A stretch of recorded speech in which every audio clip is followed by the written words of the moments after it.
Hello gamers, my name is Seadude Gamer and welcome back. It's gonna be a long one today. We've got about 14 cards to get through, so I'm just gonna get right into it with a card that was spoiled on Twitter, the Corrupted Crossroads. It is a land that taps for colorless mana, and you can tap and pay 1 life to add 1 mana of any color to your mana pool. But you can only spend this mana to cast a spell with Devoid. That's interesting. It is definitely an Eldrazi heavy card, because it'll basically only cast your Eldrazi cards. Flavor text. Look and see the future. Ailey, the High Priest of the Eternal Pilgrims. I think we've already seen Ailey before. Yeah, we've already seen Ailey. Ailey? I don't know. Yeah, this seems fine. It's a land that does fixing. Seems good. Moving on though, we have an Eldrazi Displacer. 2 and a white for a 3/3 Eldrazi. You can pay 2 and a colorless to exile another target creature, then return it to the battlefield tapped under its owner's control. So, yeah, not bad, not bad. A good place to use this is if an opponent is keeping up a very annoying blocker. Let's say they have, I don't know, an 8/9 Trampler, but you have far too many creatures for them to swing in, and if they lose even 1 blocker, they die on the kickback. You can just use this guy to get rid of a blocker. Get rid of 2 blockers if you have the mana. Do whatever you want. It's pretty good. It's just flicker any other target creature. Flicker being a colloquialism. Exile a creature, then return it to the battlefield. In the same line of text so that you can't respond to anything in between, such as ingest. Yeah. Oh, processing. Anyway, yeah, this guy seems fine. Also, I believe this is the first white Eldrazi card that has ever been printed. So there's that. However, moving away from the Eldrazi for a moment, Embodiment of Insight. 4 and a green for a 4/4 elemental with vigilance. Land creatures you control have vigilance, and it has landfall. Whenever a land enters the battlefield under your control, you may have target land you control become a 3/3 elemental creature with haste until end of turn. It's still a land. So similar to the embodiment of whatever the other embodiment was, this guy does the same thing but with vigilance, as opposed to trample. Seems good. I like it. I'm just sort of going to rush through these because there is a lot of them. But yeah, that guy seems like fine in draft. Which would be better, Vigilance or Trample? I think Vigilance is good because you can swing and then post-combat you can still use that land to tap for mana. Especially if you've awakened something, you can just swing in a 4/4 and you're fine. Moving on, we have Colitis Treater of Ghet. 2 black for a legendary 3/4 vampire warrior with lifelink. Okay. If a non-token creature an opponent controls would die, instead exile that card and put a 2/2 black zombie creature token onto the battlefield. Okay. That seems fine. I would play that card, just that card. That seems fine. But there's more. You can pay 2 and a black and sacrifice another vampire or zombie to put 2 +1/+1 counters on Kalitas, Traitor of Ghet. Ha, that's good. So, yeah. Any number of creatures an opponent controls dying, getting you zombies, that is fantastic.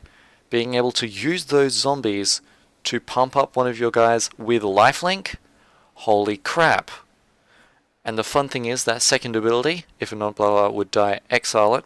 Instead, that removes all on death triggers, because it's getting exiled instead. Leaves the battlefield triggers still happen, but yeah. So an annoying creature such as a Voice of Resurgence, or another thing with a death trigger. I can't think of any right now. Yeah. This guy, real good. There's a reason he's a mythic. Yeah, very happy with what that guy is going to be able to do. Moving on though, we have Overwhelming Denial. 2 blue for an instant Overwhelming Denial can't be countered by spells or abilities. Counter target spell. It also has a surge cost of blue. Yep, it's fine. It's good. It's a counter spell that can't be countered. It's one more than a cancel, or it's just straight up counter spell that can't be countered. That seems fine.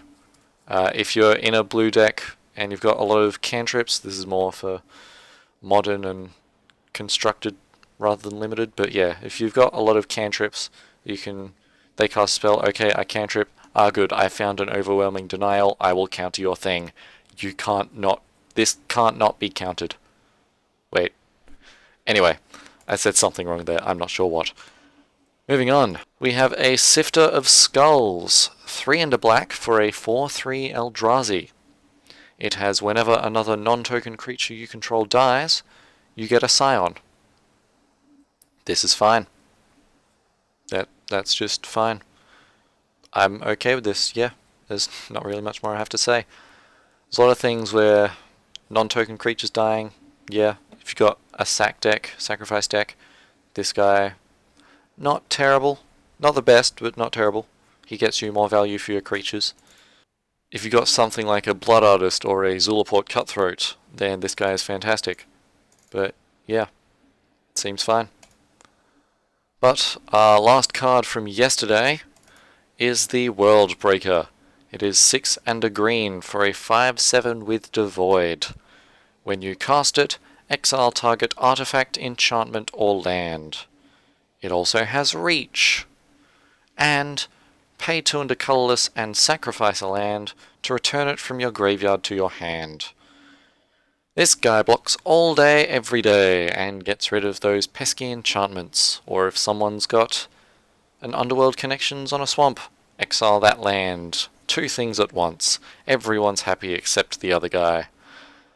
Yeah, seems fine. Pretty good. He is a mythic, so not going to see many of him. Only 3 more cards from yesterday, starting with Bonesaw.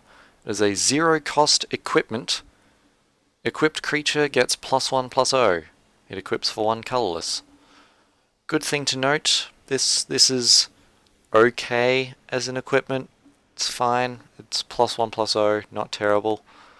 But it does turn on all of your surge costs. Because this costs 0, you can just cast this for free. Then all of your cards with surge cost their surge cost instead. This is fine. And if you have, say, Crush of Tentacles that returns all non-land permanents to their owner's hands, you can then cast the Bonesaw on a second turn to reuse your surge costs. So that's fine. I'm okay with this. Yeah, seems fine. Moving on, we have Pyromancer's Assault. 3 and a red for an enchantment. Whenever you cast your second spell each turn, Pyromancer's Assault deals 2 damage to target creature or player. Yeah, that's okay. Again, Bonesaw probably going to help with that because it's free. I like that. It's fine. And lastly, for yesterday's card, we have Boulder Salvo.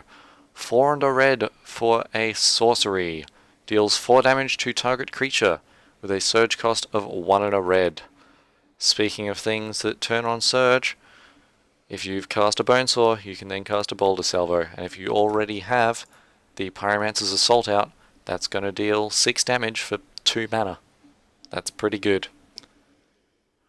But moving on to today's cards, we have quite a lot to go through.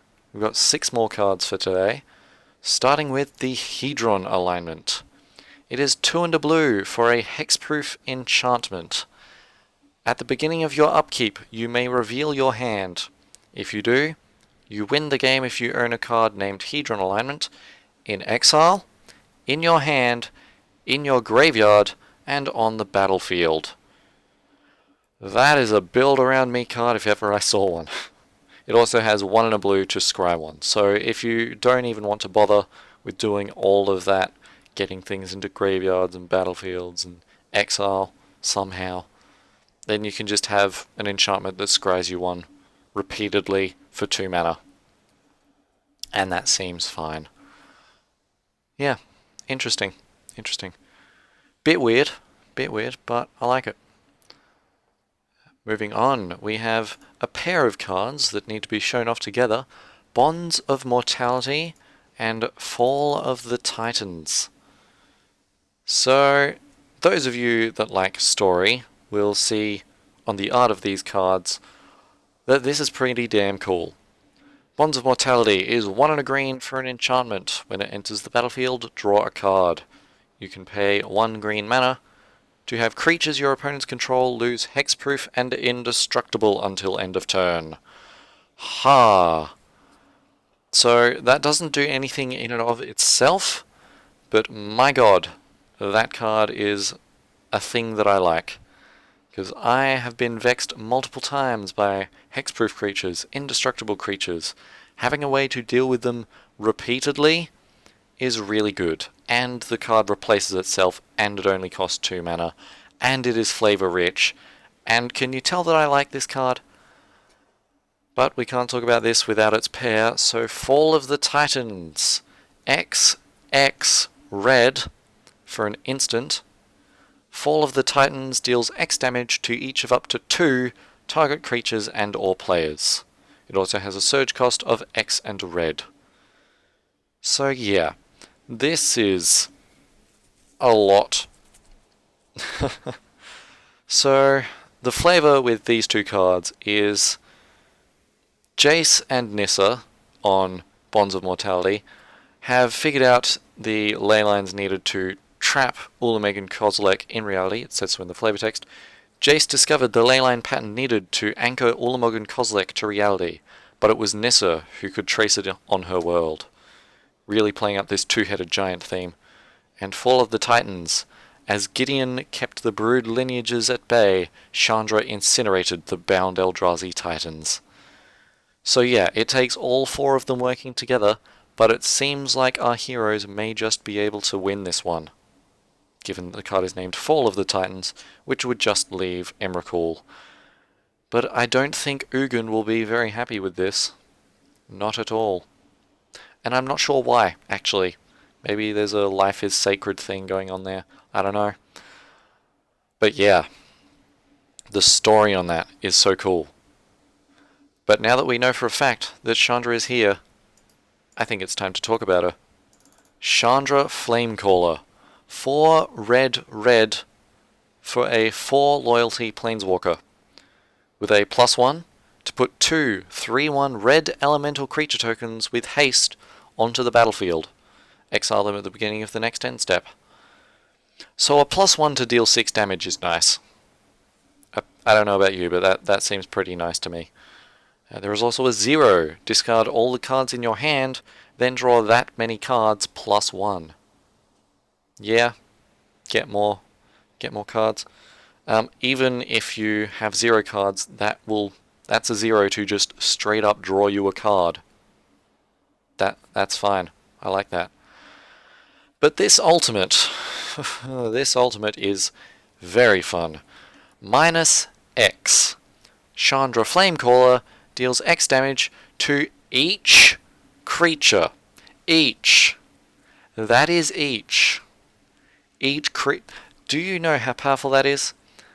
So, if she comes out and you just straight up get rid of her, that is 6 mana to deal 4 damage to each creature. That is real good. Or you can just deal 3 damage to each creature and keep her alive. My god, that is good. I want this card. I have so many places that I want this card to be. My god, that is good. But where would Chandra be without her Oath? Oath of Chandra, 1 and a red for a legendary enchantment. When Oath of Chandra enters the battlefield, it deals 3 damage to target creature an opponent controls. Yeah, that seems fine. That's okay. At the beginning of each end step, if a planeswalker entered the battlefield under your control this turn, Oath of Chandra deals 2 damage to each opponent. Yeah, alright.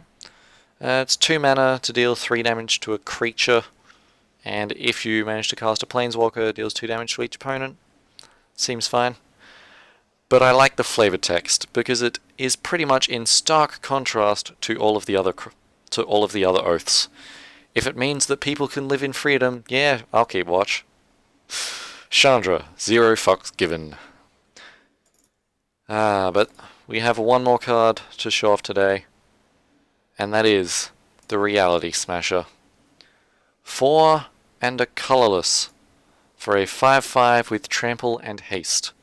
Whenever Reality Smasher becomes the target of a spell an opponent controls, counter that spell unless its controller discards a card. It's as easy to stop as it is to comprehend. Yeah, that's definitely an interesting way of doing pseudo hexproof.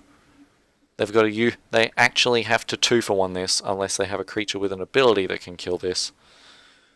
But yeah, it's definitely good. And you're pretty much always going to be attacking with this the turn it comes out, because it's a 5/5 with trample and haste for 5 mana. That's just good. But yeah, I have taken up enough of your time and my time, because there were a lot of cards to get through. I will see you tomorrow with hopefully less cards, because this hurts my throat. 17 minutes of non-stop talking. Yeah. Anyways, that's it for today. I will see you tomorrow with some more cards. Bye-bye.